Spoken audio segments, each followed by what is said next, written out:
Kitty, are you ready for your story? Okay. Once upon a time, in a land far, far away, there was a princess who lived in a tall tower, waiting for her prince to arrive. One day, her prince finally came to her rescue. So she let her long, flowing hair down to him for the prince to climb up. This was it. She would finally get to kiss her one true love. But alas, as the prince tugged her hair to start climbing, the princess lost her balance. She went plunging to her death. Whoa, that took a turn. Yeah, that's weird. I don't remember that part of the story.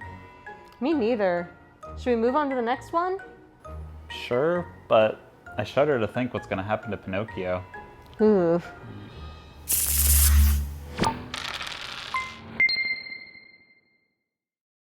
Hey, how's it going, gamers? I'm Bianca. And I'm James. And we're a husband and wife board gaming duo called the Tricktakers. We're here to play our hand at board game reviews and how-tos. Today we're talking about a little card game with a new take on the delightful, yet ultimately troubling stories of childhood. It's Fairytale Gloom by Keith Baker. It's a 2 to 5 player game that plays in 60 minutes or less. Fairytale Gloom is for anyone with a dark sense of humor. It has the same vibe as The Addams Family or The Nightmare Before Christmas. This game will have you retelling the stories of your favorite fairy tale characters, but with your own disturbing twist. Here's how it works.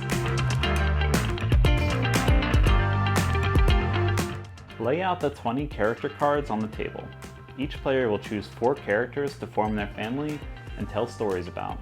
Choose 2 of the story cards at random and place them in the center of the table. These are bonus cards that can be obtained later, once your family has a certain number of symbols. Deal each player 5 cards, and whoever has had the worst day so far gets to go first. We did say this game has a dark sense of humor. More of that coming up.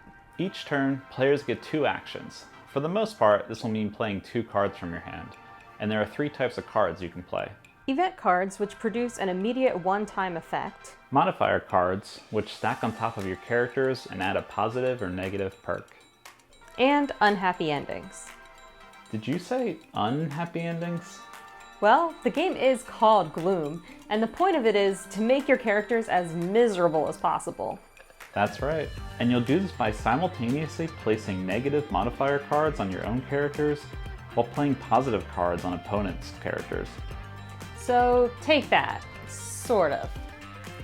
The cards are actually transparent too, so you can counter a positive point value card by stacking a negative point value card on top of it, or vice versa. Once your character has a low enough score, you can play an unhappy ending card and finish that character's story in a tragic way. Whoever gives all 4 of their characters an unhappy ending first ends the game. And whichever family has the lowest number of points at that time wins. So it's a pretty simple game, but it becomes most fun when you tell the story of your character along the way. So Cinderella got a gift from her grandmother, but then that gift turned her into a toad. But then she won a toad contest and was rewarded with riches. But then married a madman murderer who was after her money. And after all that, she died a tragic death by being hit by a carriage. The end. You'll definitely come up with some wild stories with this one.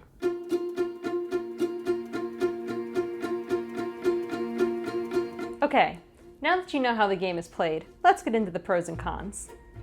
The first pro we want to mention is that Fairytale Gloom acts as a standalone game or as an expansion to the original game by the same designer. That's right, the cards in Fairytale Gloom are interchangeable with other themed games of Gloom. Next, the Take That cards in the game give your opponents positive points, setting back their family by making them happier. But what's interesting is these cards also have a positive effect that helps your opponent. So even though you're giving them more points, they can also benefit from that card by using its effect on their next turn. Yeah, it brings a sort of tension to the game. Players have to decide if the positive points they're giving their opponent outweighs the positive effect of the card itself that they're playing. I also really like the artwork in this game. The box stood out to me right away when I saw it in the store, and the character cards are adorable. Seeing how cute they are, it does make me a little sad knowing that they have to die. And the character cards also give a little background info to help with the storytelling aspect of the game. The transparent cards are also really well made. Since they're made out of plastic, you don't need to worry about spills or them bending as easily as paper or cardboard. The transparent cards are really fun to play with too. This was the first game we played that involved stacking see-through cards on top of one another in order to change variables on a character. The final pro I want to add to the list is its size. Gloom can fit in your pocket and travel with you anywhere. As for the cons, we only have two. First, there is a small downfall of playing with transparent cards. When one player steals a card from another player's hand, you can pretty easily figure out the card types they are holding. Yeah, you won't know exactly what you're getting, but you do get kind of a rough idea. And lastly, the box is a bit on the flimsy side. We've had our copy for a few years, and it's definitely showing some wear and tear after being opened and closed so many times.